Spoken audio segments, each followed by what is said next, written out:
1个月前，婆婆确诊癌症了。她拿着张病历单，把所有人叫到一起，宣布了这个消息。老公眼眶红了一圈，低着头一言不发。小姑子已经哭得稀里哗啦，只喊婆婆的命怎么这么苦。只有我还有些理智。妈，现在医疗很发达的，有些癌症也能治愈，你也不用太悲观。没想到，婆婆大手一挥，不用了，不用浪费那个钱，我已经不准备治了。从今天起，能活一天是一天，绝不给你们添麻烦。我还想再劝劝，可是小姑子却开口了：嫂子，听说现在好多癌症病人又是化疗又是插管子，最后还是死在了手术台上。妈这辈子已经够不容易了，就别让她最后还去医院受苦了。剩下的日子我们好好陪陪她，开开心心的最重要。看着沉默的老公，我也不好多说什么了。于是从那天起，所有人都开始围着婆婆转。1个月的时间，老公已经请了3次假，陪着婆婆到处旅游，又是泰国，又是法国，又是马尔代夫，就差围着地球绕一圈了。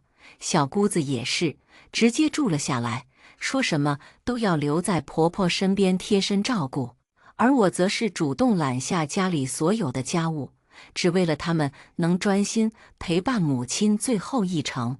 原本我是想请个保姆分担的，但是婆婆却说不习惯家里出现陌生人，为了不影响她的心情，也为了她的身体着想，最后我只能选择自己动手。她也特别会使唤人，就连穿过的裤衩子都要留给我洗。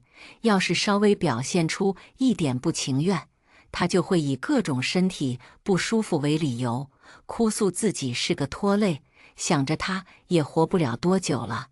我也就忍了下来。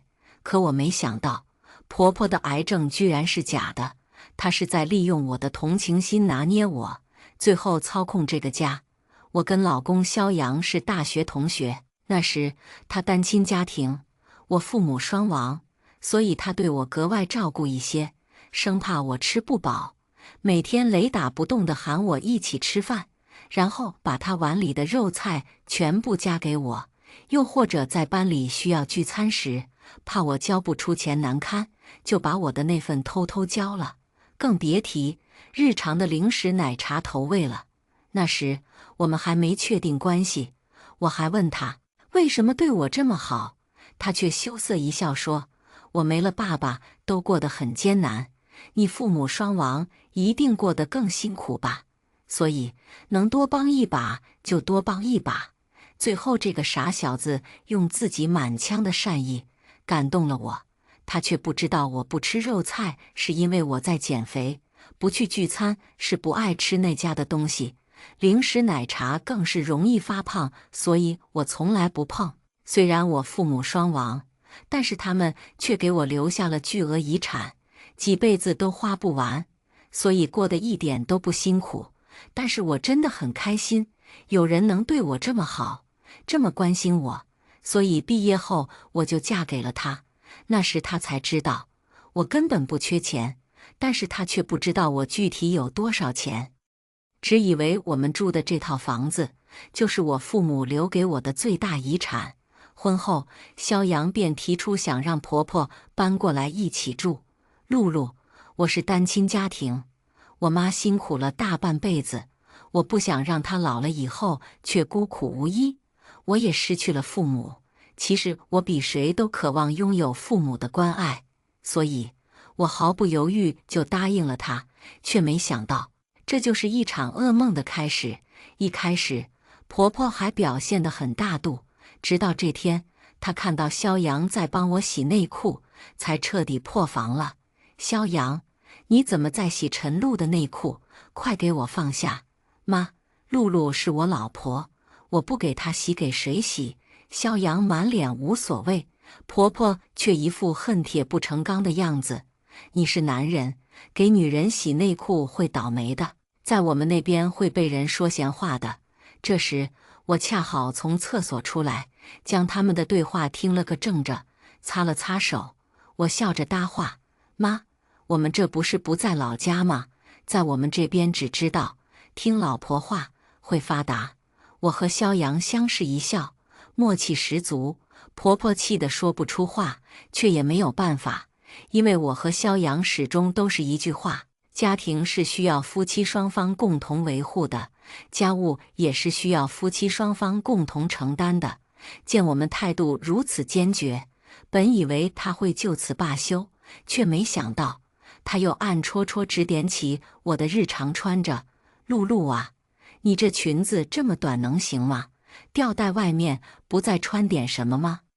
新闻上说化妆品里好多添加剂，可别啥都往脸上抹呀，弄坏了身体就糟了。我被烦得不行，却也没说什么。老人家碎碎念一些，很正常。更过分的是，他开始催生。我和肖阳原本就计划多享受二人世界，所以一直对他敷衍了事。直到这一天，他在我们房间的垃圾桶里发现了一个用过的避孕套，当时他就炸了，抄起避孕套就丢到了饭桌上。那时我和肖阳正在餐厅吃饭呢，立马恶心的不行。妈，你这是干嘛呀？吃着饭呢，快拿走！肖阳皱着眉催促，婆婆却一动不动。你还吃得下饭？我好好的孙子，你就这样丢到垃圾桶？你还对得起你爸，对得起老肖家的列祖列宗吗？妈，你瞎说什么呢？我和露露才刚结婚，不着急生孩子。肖阳看我脸色不佳，也急了，拼命使眼色想叫他妈住嘴，可他妈正在气头上，哪儿听得进去他的话？不着急？怎么不着急？你们还当自己是17、18岁的小姑娘小伙子，陈露都快30了，你等的，他可等不得。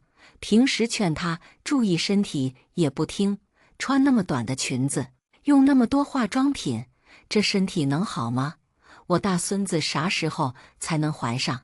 听到这儿，我算是听明白了，感情平时叫我不准做这，不准做那，都是为了他那还没出生的大孙子着想啊，生怕我这个当妈的体质不好，连累他那八字没一撇的大孙子呗。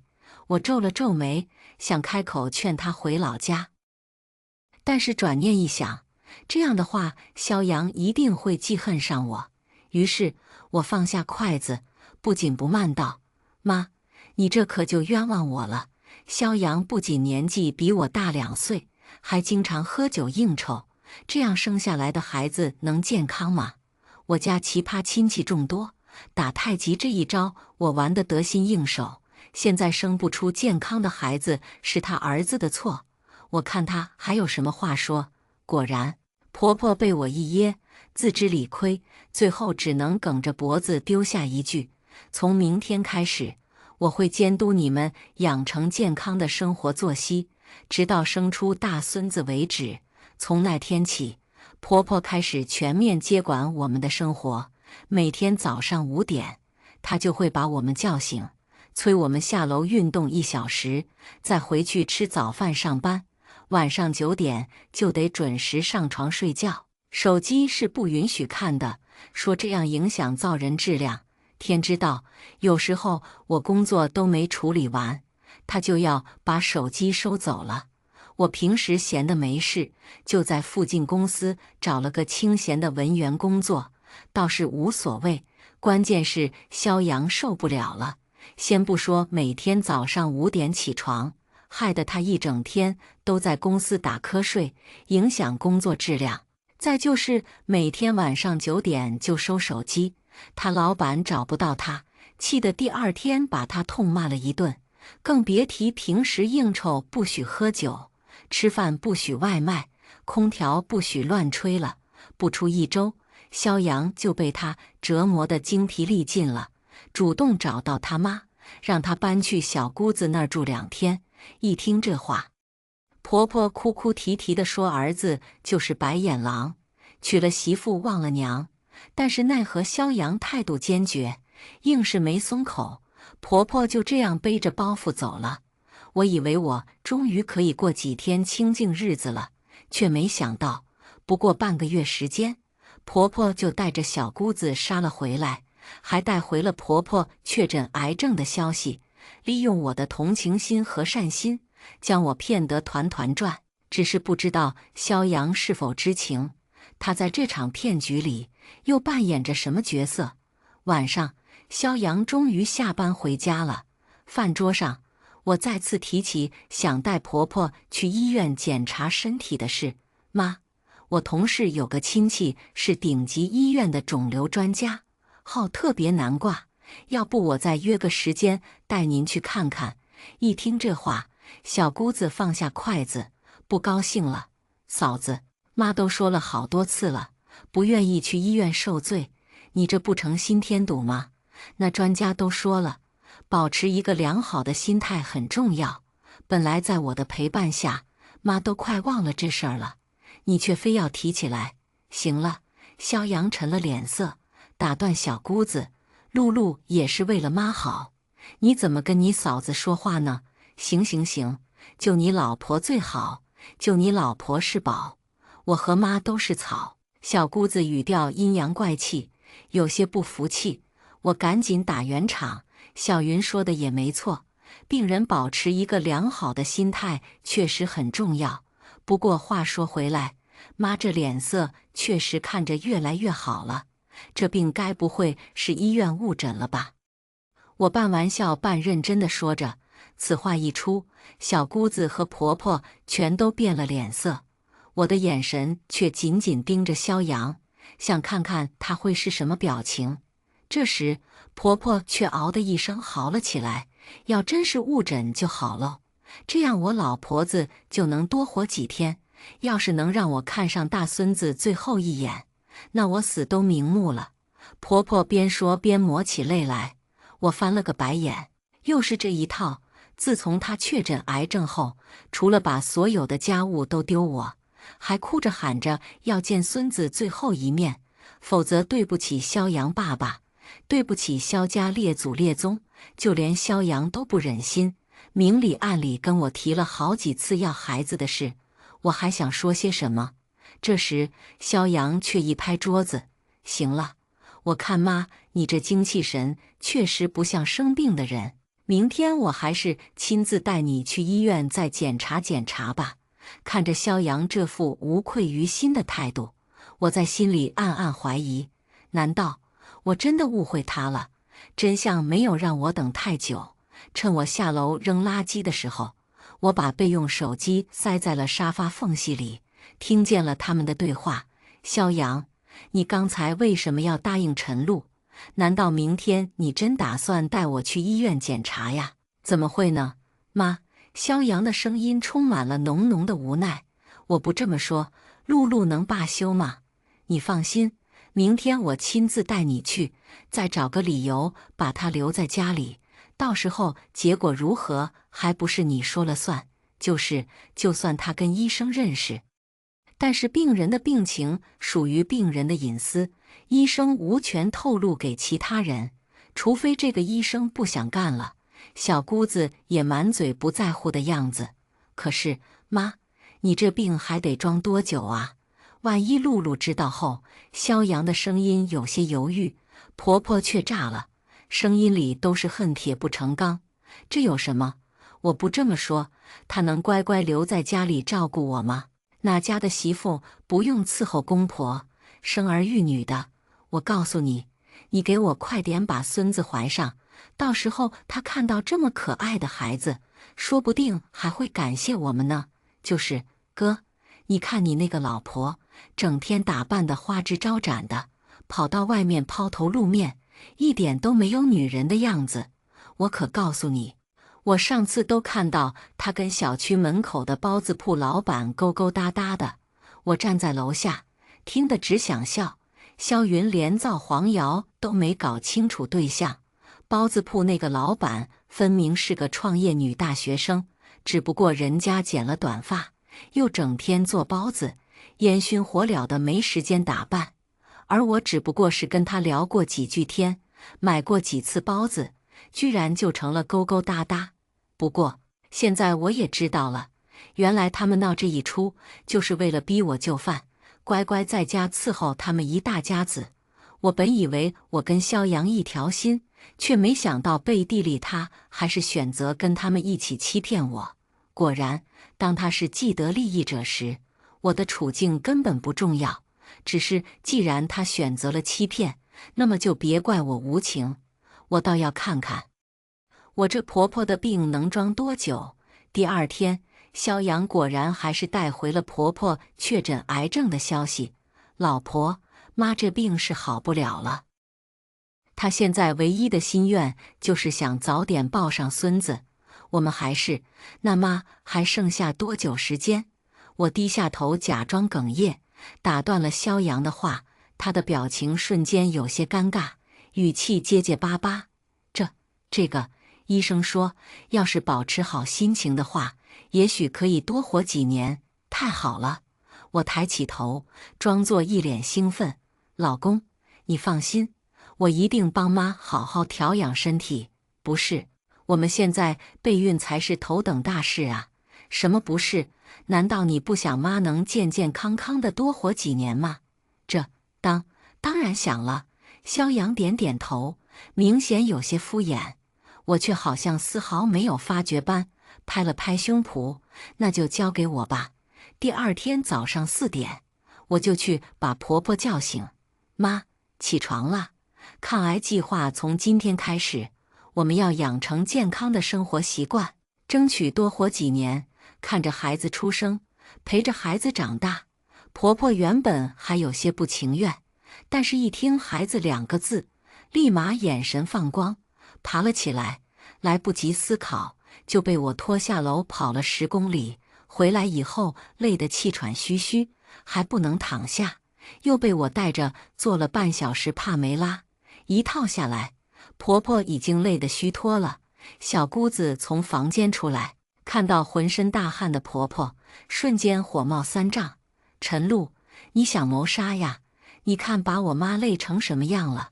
我擦了擦汗，一脸无辜。我这都是为了妈好啊。我上网咨询过了，她生病就是因为体质太差，她现在就是要增强体质才能抵抗癌细胞啊。说完，我转身进了厨房，端出来1碗药汁。来，妈，把这个喝了。这是什么呀？婆婆愣住了，捏着鼻子皱了眉。我却把碗往前一送。妈，这可是我特地去求来的神药，治好了好多癌症病人呢。你快趁热喝了吧。我不喝。婆婆一伸手，将药碗打翻，药汁洒了一地。我惊呼一声，正赶上萧阳从房间出来。妈，你这是干什么呀？婆婆一脸委屈。你自己问问你老婆，她这是要害死我呀。老公，我没事的，只是这药是我特意花了大价钱托人去求的。不过没关系，下次我一定会再端稳一点。我倒在她怀里，假装抽泣起来。我知道，你从小就没有爸爸，婆婆又生病了，我不想看到你像我一样没有爸爸妈妈。我只是想做点什么，让婆婆能健健康康的。我哭得梨花带雨，柔弱又无辜，装绿茶。我也有一套。果然，老公被我的演技征服了。他抱着我站起身，冷着脸看向婆婆。妈，露露也是一番好意。我看这些药都是中药，有病治病，没病强身的。你别辜负了她一番心意。萧阳留下一个眼神，抱着我转身走了。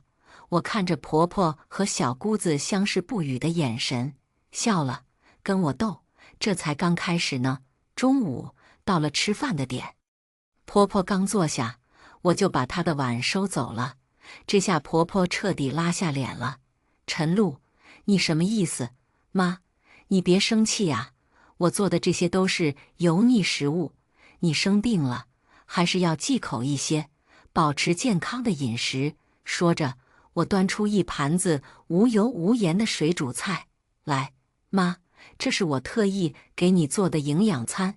自从婆婆生病后，我就辞去了文员的工作，一心想着照顾好婆婆，为萧阳减轻负担。为了给婆婆补充营养，平时买菜做饭，我都是挑最好的食材，菜钱都花出去不少。她早就被我养刁了嘴，现在看到清汤寡水的水煮菜，哪里还有胃口？于是她把筷子一扔：“小云，我们出去吃。”他们一走，我就找工人来家里火速装上了监控。肖云住下来后，我衣帽间里的饰品和包包总是不翼而飞。其实家里就这么几个人，是谁拿的一目了然。只不过因为她是肖阳的妹妹，婆婆又身患癌症，我不愿意说出来让肖阳心烦。但是现在，他们要是敢在我家里大摇大摆拿东西，那就别怪我不客气。果然，几天后我就收获了一大堆饰品。原来肖云总是趁我外出时，偷偷溜进我的房间，给包包饰品拍照，再挂到海鲜市场去卖。虽然他很谨慎，挑的都是些不值钱又不常用的东西，但是积少成多，不过几天功夫就卖了大几万。我原想直接报警，但是没想到通过监控，居然又被我发现了一个大秘密。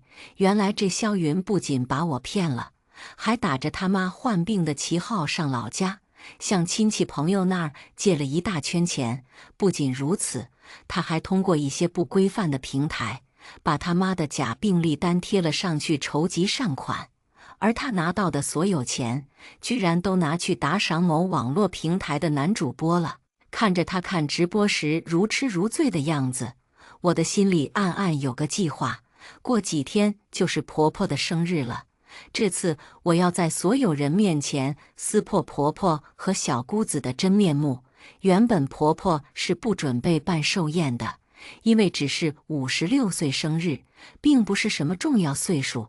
可是我却红着眼眶劝她：“妈，正好办寿宴冲冲喜，你也不知道还有几天能活，就让大家再好好看看你。”可是婆婆还想拒绝，我却把她的话打断。而且妈，你生病后家里花销确实挺大的，正好可以趁这次收一些礼金，解解燃眉之急。那好吧，这次婆婆答应得很快，却没发现我低着头勾起的嘴角。果然，只要提到钱，她答应的比谁都快，却不知道这些钱就是她的催命符。很快就到了婆婆生日的这天，因为大家都知道婆婆身患癌症了，所以礼金都包的都厚了一些。可是肖云从一大早开始就魂不守舍的，别人问话都不理，只有我知道，那是因为那个男主播突然来找他了。最近男主播跟肖云联系的越来越频繁了，我能感觉到肖云芳心萌动了。而此刻，男主播就在家门口等他。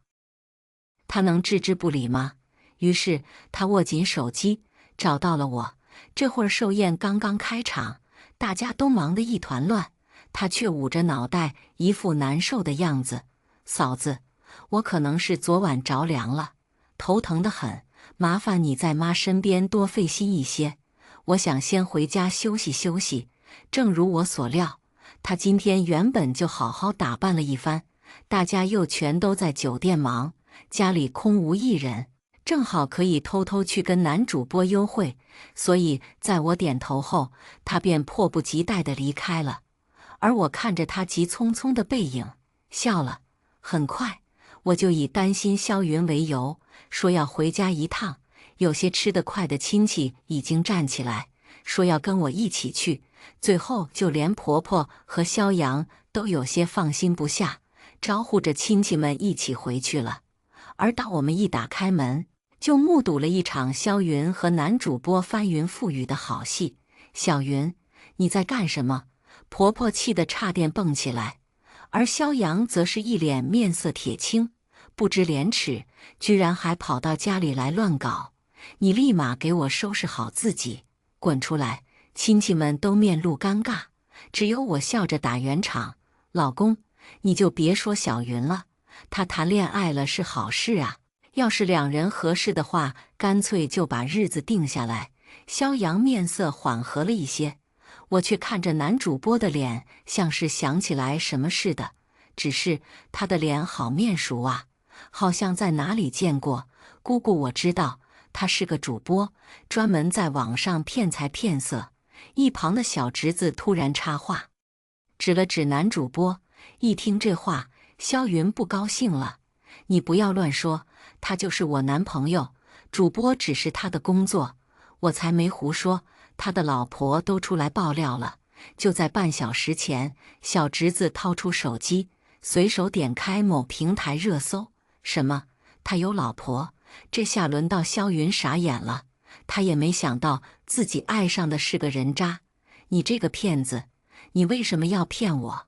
枉我对你那么好，把所有的钱都给了你，你还我钱来！萧云怒吼，全然不顾形象。男主播却不屑地笑了：“还钱得了吧，你自己非要往我身上贴，我能有什么办法？没钱还敢装富婆？我都看过你手机了，你妈根本没病，你还找你亲戚要钱，还敢偷你嫂子的东西去卖，你简直没脸没皮！”一听这话，全场亲戚都惊了，婆婆和萧阳当场愣在原地。萧云气急攻心，嗷的一声就要挠男主播，却被亲戚们拦住。等等，你先把话说清楚，什么叫你妈没病？这下轮到萧云说不出话来了。就是，萧云支支吾吾，眼神闪躲，求助地看向婆婆，婆婆却面色苍白，豆大的汗珠从额头滑落，最后终于支撑不住，一下子晕倒过去。妈，不好了，妈晕倒了，大家都先散了吧。萧阳站在婆婆身边，最先反应过来，我却赶忙跑了过去，打断她的话：“不好了，婆婆可能是病情加重了，得赶紧送到医院去。”最后在亲戚们友好的帮助下，婆婆还是被送到了医院，亲戚们也开始议论纷纷。我真的没想到，老萧家能做出这种事，就是居然利用大家的同情心骗钱。那现在我们怎么办？这钱就这样打了水漂？当然不行啊！这次办寿宴，我还包了2倍红包呢，这不是纯恶心人吗？大家纷纷你一言我一语，最后还是萧阳出来打圆场。抱歉了大家，这次是我妈和我妹不对，你们包的红包和借的钱我都会想办法还上的，请你们给我一点时间吧。最后萧阳好说歹说，才把亲戚们劝走了。只是这边他们刚走，那边警察又来了。我们通过调查，发现萧云女士在不正规平台发布虚假病历筹集善款，有非法集资的嫌疑，其金额已经构成犯罪事实。现在需要她跟我们走一趟。这下萧云彻底傻了眼，除了集资，他偷东西的视频也被我交到警局作为证据资料。因为都是通过网络操作的，所有流程一目了然，犯罪事实成立，萧云被判有期徒刑5年。然而萧阳这边正为萧云的事情忙得焦头烂额，医院那边却又传来一个噩耗，婆婆真的一语成谶，患上胰腺癌了。萧阳找到亲戚们求爹爹告奶奶，求他们宽限几天。但是狼来了的故事大家都懂，没有人再会相信他们一家人了。而我则在萧阳最脆弱的时候，给了他最沉痛的一击：离婚，你要跟我离婚。当我拿出离婚协议的时候，萧阳疯了：你知不知道萧云坐牢了？我妈生病了，你居然在这个时候提离婚？陈露，你还有没有心啊？萧阳抓了抓头发，通红着双眼，好像几个晚上都没睡觉。我却不慌不忙开口：没错，离婚，你工作收入所得，我1分不要，只要你们尽快搬走。我不同意。陈露，你真要这么狠心？就算我妈骗了你，我有什么错？我不是一直在帮你说话吗？呵，帮我是帮我洗衣做饭了，还是帮我赚钱养家了？嘴巴上说的好听，最后还不是站在你妈那边，帮着她一起骗我。把我耍得团团转。你什么意思？萧阳慌了，而我不慌不忙，拿出之前的手机录音，她跟婆婆的对话，还言犹在耳，再找个理由把她留在家里。到时候结果如何，还不是你说了算？哪家的媳妇不用伺候公婆，生儿育女的？我告诉你，你给我快点把孙子怀上，整天打扮得花枝招展的，跑到外面抛头露面。我上次都看到他跟小区门口的包子铺老板勾勾搭搭的。这下萧阳彻底傻眼了，但他还是强撑着为自己辩解。他们说的又没错，哪个女人不要生孩子，早生晚生都一样。如果你不是跟那个包子铺老板有奸情，为什么不跟我生孩子？你就是心里有鬼。没由来的，我突然心里升起了一股悲哀，为萧阳，也为我自己。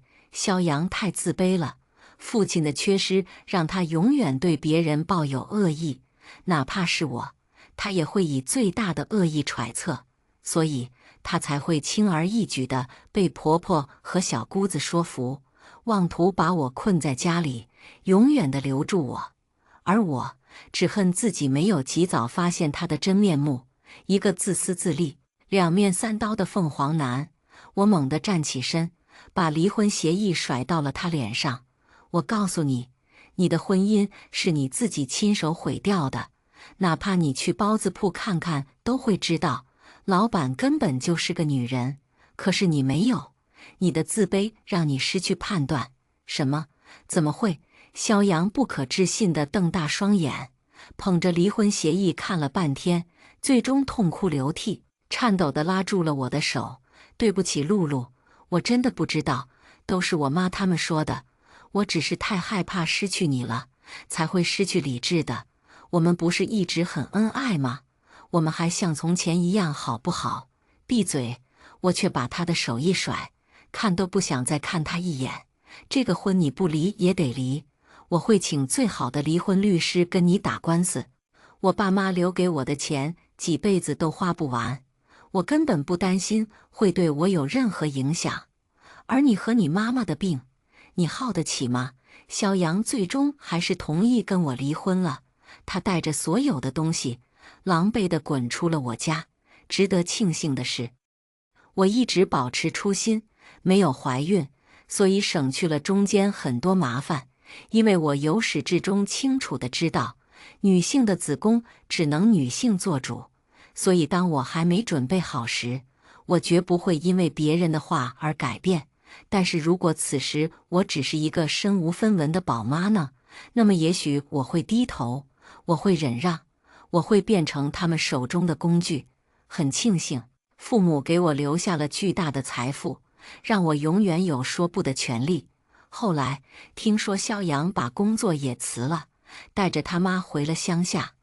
而我则入股了女大学生的包子铺，并成立了一个天使基金会，只要是在创业困境中的女人都可以来申请，因为我要让所有的女性都能有向社会的不公、家庭的不幸说不的权利和勇气。我要她们不再因为父母的压力和丈夫的嘲笑抬不起头。